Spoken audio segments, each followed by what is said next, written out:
Hello दोस्तों, welcome back to our YouTube channel. तो दोस्तों आज के हम एक और नई वीडियो में आपके साथ। तो जैसा कि आपको पता होगा एनडब्ल्यूडीए की वैकेंसी आ चुकी है, जिसमें मैंने रिक्रूटमेंट की एक वीडियो बना दी है फुल डिटेल। तो वो आप जाके देख सकते हो उस वीडियो को। 23 वैकेंसी एलडीसी की हैं और शायद 5 वैकेंसी स्टेनोग्राफर की हैं। तो इन दोनों का लगभग सेम सिलेबस है। तो देखो इसमें क्या क्या आता है। 20 क्वेश्चन का इंग्लिश या हिंदी, इन दोनों में से एक सब्जेक्ट आता है 20-20 नंबर का। ठीक है, 20 क्वेश्चन आते हैं। आप हिंदी ले सकते हो या इंग्लिश ले सकते हो। उसके बाद आपका जीके आता है 20 नंबर का। ठीक है, 20 क्वेश्चन जीके के पूछे जाते हैं। जीके के बाद 20 क्वेश्चन आपके रीजनिंग से और 20 क्वेश्चन आपके कंप्यूटर से। ठीक है, और कंप्यूटर के बाद 20 क्वेश्चन मैथ के। इस प्रकार आपके 100 टोटल नंबर ऑफ क्वेश्चन 100 पूछे जाते हैं, जो कि 100 नंबर के होते हैं। और 2 घंटा टाइम दिया जाता है। पिछली बार 2 घंटा टाइम दिया गया था। ठीक है, 100 क्वेश्चन थे। तो आप कितने सही करके आ पाते हो ये देखिए। ये क्या है, ये मैं एक, आप ये समझ सकते हो प्रैक्टिस पेपर। ये पिछली बार का एक प्रीवियस ईयर का पेपर है, जो कि इसका नहीं है।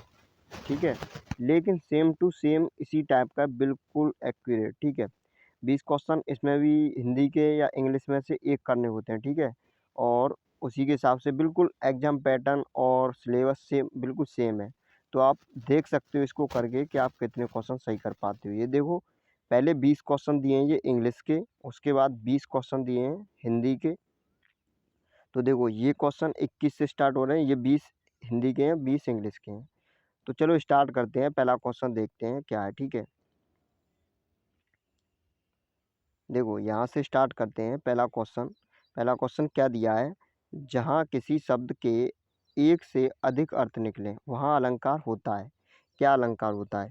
तो देखो, जब कहीं भी कोई शब्द प्रयोग किया जा रहा हो, उसके अनेक अर्थ निकले। ठीक है, तो वहाँ पे कौन सा अलंकार होगा, श्लेष अलंकार।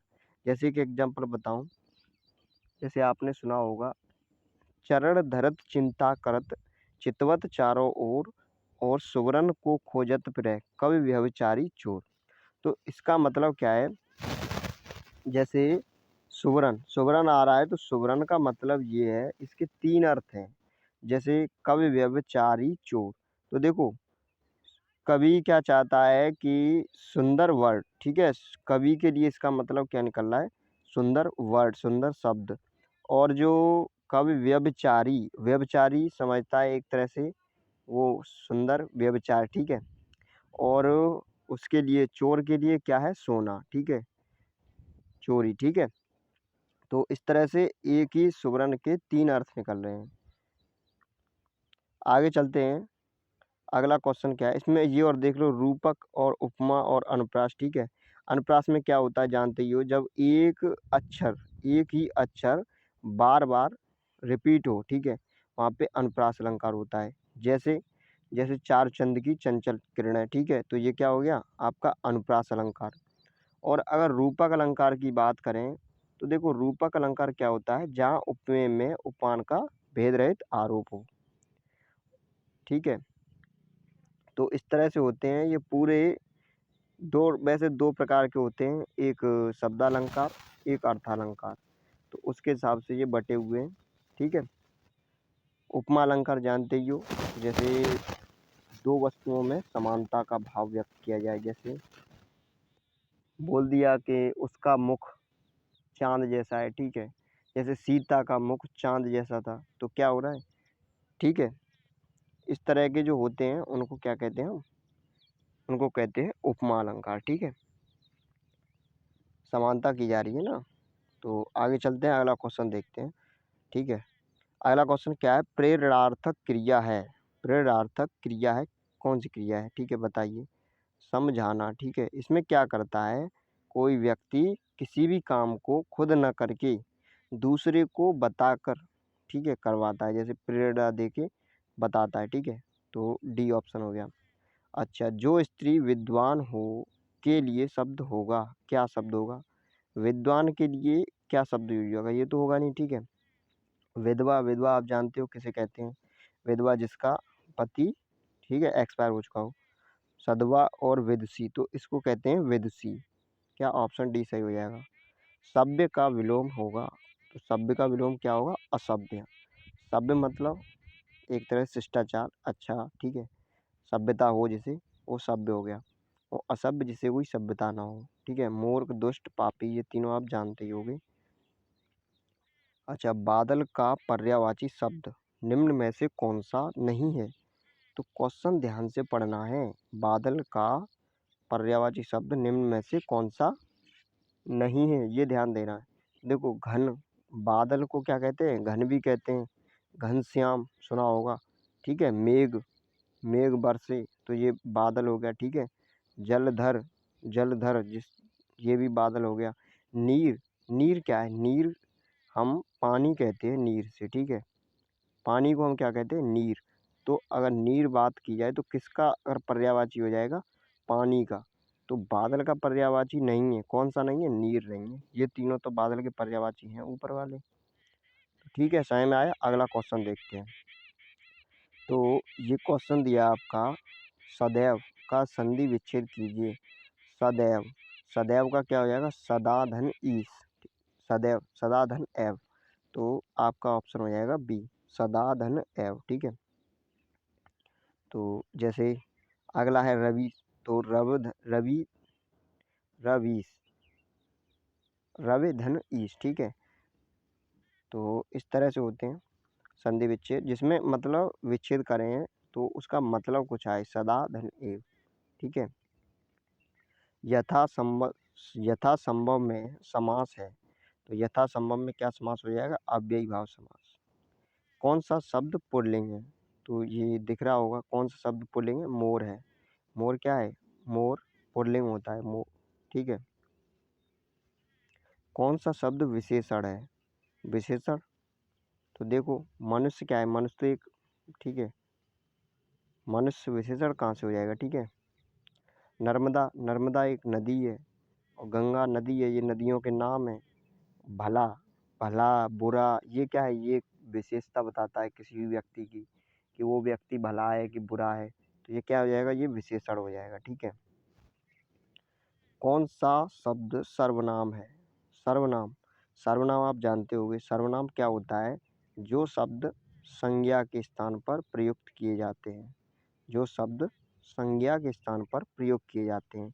संज्ञा, संज्ञा क्या होती है, जैसे किसी का नाम मान लो, तो अगर कोई होता राम, वह काम, राम घर जाता है, तो राम यहाँ पे क्या होता है, संज्ञा। तो ये संज्ञा की जगह क्या यूज किया गया, वह घर जाता है, तो ये क्या हो गया, सर्वनाम, ठीक है। सर्वनाम क्या होते हैं, जो संज्ञा की जगह यूज किए जाते हैं।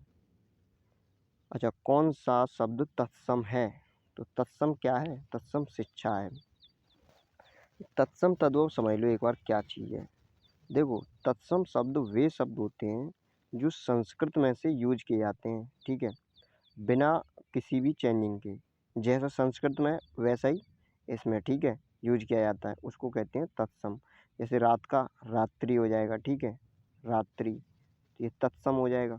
और तद्भव ये हो जाएगा, जैसे इसमें संस्कृत से लिया गया लेकिन ये चेंज कर दिया गया, ठीक है। और ये संस्कृत से लिया गया लेकिन इसमें कुछ चेंजिंग नहीं की गई, जैसे संस्कृत में वैसा ही यहाँ पे है, ठीक है। अच्छा, अगला क्वेश्चन दिया है, खून पसीना एक करना मुहावरे का सही अर्थ है। तो खून पसीना एक करने का क्या अर्थ है बताइए, ऑप्शन डी, कठिन परिश्रम करना। सबको पता होगा खून पसीना एक करना, बहुत मेहनत करना, ठीक है, कठिन परिश्रम करना।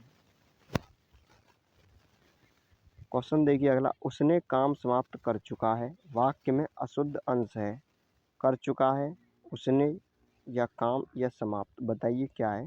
देखो, उसने है, उसने, ये उसने काम समाप्त, ये उसने यहाँ नहीं आएगा, ठीक है, या प्रोनाउन आएगा या वो आएगा, ठीक है, किसी का नाम, तो वह काम समाप्त कर चुका आ जाता, ठीक है, या राम या श्याम या कोई नाम आ जाता, या वे आ जाते, कुछ भी आता, ठीक है। नहीं, वे नहीं आते, चुका है, ठीक है, वे काम समाप्त कर चुके होता, ठीक है। लेकिन यहाँ क्या आता, यहाँ प्रोनाउन या संज्ञा, ठीक है, तो उसने गलत है, तो यहाँ क्या आ जाएगा, वह आ जाएगा, या किसी का नाम आ जाएगा, ठीक है। तो option B is the right answer. कौन सा शब्द तद्भव है? तद्भव जो मतलब चेंज करके आया हो, ठीक है। तो जिव्या, जिव्या क्या है? जीव, ठीक है। ज्येष्ठ बड़ा, योगी, जोगी होता है, ठीक है। ये तद्भव हो जाएगा जोगी। तो सही में आया क्वेश्चन। आगे चलते हैं, अगला क्वेश्चन देखते हैं।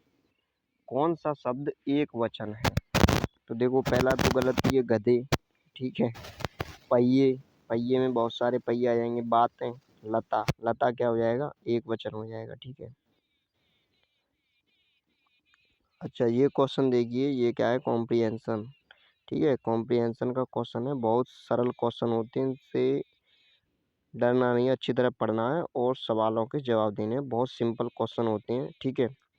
तो पहले ऊपर वाला पढ़ लीजिए, उसके बाद सवाल के जवाब दीजिए। तो पहला क्वेश्चन दिया है, राम मनोहर राय ने बंगदूत पत्र किस भाषा में निकाला? राम मनोहर राय ने बंगदूत किस भाषा में निकाला? तो पढ़ो इसे।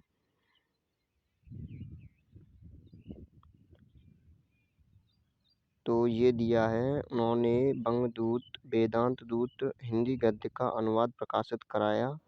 वर्ष 1829 में उन्होंने बंगबंधु नामक पत्र भी हिंदी में निकाला। किस में निकाला? हिंदी में। तो हिंदी सही हो जाएगा, option see the right answer. आपको पहले पूरा पढ़ना है क्योंकि 4-5 क्वेश्चन है एक ही पैराग्राफ से, ठीक है। नीचे दिए गद्यांश को विकास विरोध। क्वेश्चन क्या कह रहा है? उद्दंत और मार्तंड कहाँ प्रकाशित होता है? कहाँ पे होता है? देखो ये लिखा है, उद्दंत मार्तंड कलकत्ता से निकाला, ठीक है। तो कलकत्ता में प्रकाशित होता है। अगला क्वेश्चन देखते हैं। तो ये क्वेश्चन दिया है पूरा, देखिए। हिंदी का पहला समाचार पत्र है, तो पढ़िए इसको। क्या दिया है? बंगाल में राजा राम मनोहर राय इस कार्य में आगे बढ़े। वर्ष 1815 में उन्होंने वेदांत सूत्र का हिंदी गद्य में अनुवाद प्रकाशित कराया। उन्होंने वर्ष 1829 में बंगदूत नामक पत्र भी हिंदी में निकाला। इसके 3 वर्ष पहला, तो देखो ये लिखा है, कानपुर के, ठीक है, जुगल किशोर ने हिंदी का पहला समाचार पत्र उद्दंत मार्तंड कलकत्ता से निकाला, ठीक है। कौन सा निकाला? उद्दंत मार्तंड। क्वेश्चन देख लीजिए, ये भी पहला समाचार पत्र किसने निकाला? पंडित जुगल किशोर ने, ठीक है। वेदांत सूत्र का अनुवाद कब प्रकाशित हुआ? 1815 में। तो ये पहला पार्ट था। दूसरा पार्ट अभी देखेंगे, ठीक है, कल। अभी कोई भी डाउट हो तो कमेंट सेक्शन में पूछ सकते हो, ठीक है।